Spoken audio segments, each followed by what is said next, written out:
नमस्कार। आज हम 1875 से 1925 तक के भारतीय इतिहास की प्रमुख घटनाओं पर नजर डालेंगे। ये समय भारतीय स्वतंत्रता संग्राम और सामाजिक परिवर्तन का महत्वपूर्ण दौर था। एक ऐसा दौर जहां अकाल और महामारियों ने लाखों लोगों को लील लिया, वहीं दूसरी ओर भारतीय राष्ट्रवाद की नींव पड़ी थी।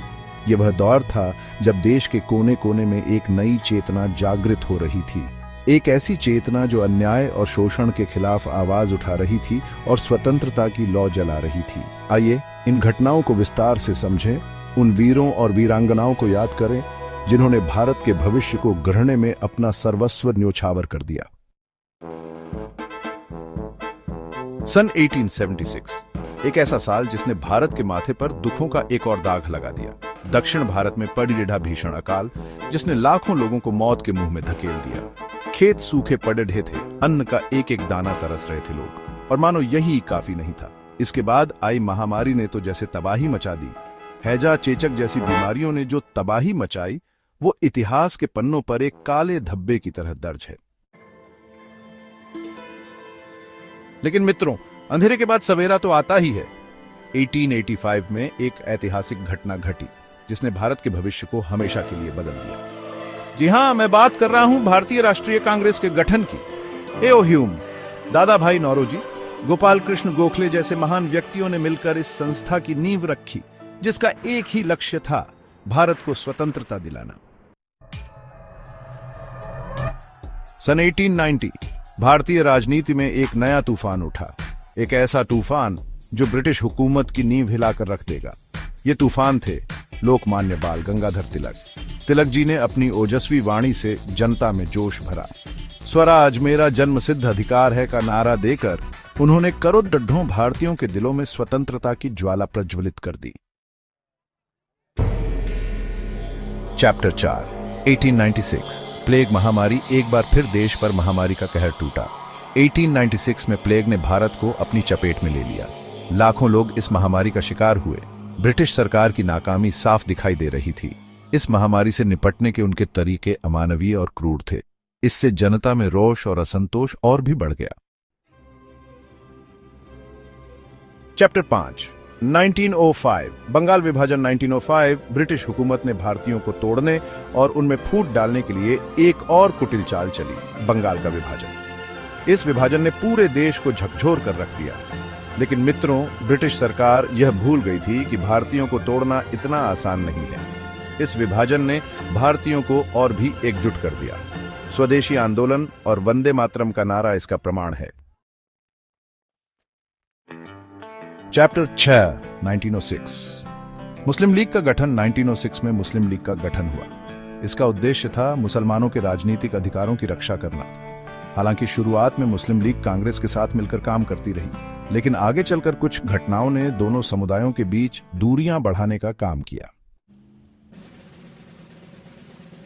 चैप्टर 7 1911 दिल्ली फिर से सत्ता का केंद्र बनी। ब्रिटिश सरकार ने अपनी राजधानी को कलकत्ता से दिल्ली स्थानांतरित कर दिया। इसके पीछे कई कारण थे। दिल्ली प्राचीन काल से ही भारत का एक महत्वपूर्ण केंद्र रहा था। इसके अलावा बंगाल में बढ़ते राष्ट्रवाद को कमजोर करने के लिए भी यह कदम उठाया गया था। चैप्टर 8 और फिर आया वो साल जिसने भारत के इतिहास को हमेशा के लिए बदल दिया। 1915 दक्षिण अफ्रीका में रंगभेद के खिलाफ लय लड़ाई जीतकर महात्मा गांधी भारत लौटे। गांधी जी का आगमन भारतीय स्वतंत्रता संग्राम के लिए किसी वरदान से कम नहीं था। उनके साथ आई थी सत्याग्रह और अहिंसा की एक नई शक्ति जिसने ब्रिटिश साम्राज्य की नींव हिला दी। चैप्टर 9 1917 बिहार के चंपारण में नील की खेती करने वाले किसानों पर अंग्रेजों का अत्याचार चरम सीमा पर था। तब गांधी जी ने चंपारण आकर सत्याग्रह का बिगुल फूंका। यह गांधी जी का भारत में पहला सत्याग्रह था। इस सत्याग्रह ने ब्रिटिश सरकार को झुकने पर मजबूर कर दिया और किसानों को उनके हक दिलाए।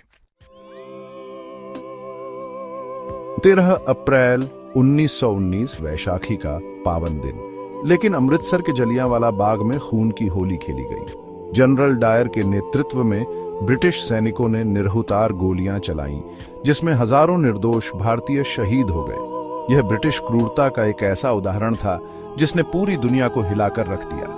इस घटना ने भारतीयों के मन में ब्रिटिश शासन के प्रति घृणा और क्रोध की ज्वाला भड़का दी। जलियांवाला बाग हत्याकांड के बाद गांधी जी ने ब्रिटिश सरकार के खिलाफ असहयोग आंदोलन छेड़ दिया। इस आंदोलन ने भारतीयों को एकजुट होने का एक नया मंत्र दिया। ब्रिटिश सरकार के सभी पदों, उपाधियों, कानूनों और संस्थानों का बहिष्कार किया गया। यह भारतीय स्वतंत्रता संग्राम का एक महत्वपूर्ण पड़ीडेढ़ था। 1925 तक आते आते भारतीय समाज में कई बदलाव दिखाई देने लगे थे। शिक्षा का प्रसार हुआ, सामाजिक कुरीतियों के खिलाफ आवाज उठने लगी और महिलाओं को समान अधिकार दिलाने के लिए आंदोलन शुरू हो गए। यह एक नए भारत का सूर्योदय था जो स्वतंत्रता, समानता और भाईचारे के सिद्धांतों पर आधारित था। ये थीं 1875 से 1925 तक की प्रमुख घटनाएं जिन्होंने भारतीय इतिहास को नया मोड़ दिया। हमने देखा कैसे अकाल और महामारियों ने लाखों लोगों को लील लिया, लेकिन साथ ही साथ भारतीय राष्ट्रवाद की नींव भी पड़ी टेढ़ी। हमने उन वीरों और वीरांगनाओं को याद किया जिन्होंने अपना सर्वस्व देश के लिए न्योछावर कर दिया। आइए हम सब मिलकर उनके सपनों का भारत बनाने का संकल्प लें। आशा है कि आपको यह जानकारी उपयोगी लगी होगी। धन्यवाद। मेरा ये चैनल सब्सक्राइब करें और मेरे हर अपडेट आपको मिले, इसके लिए बेल आइकन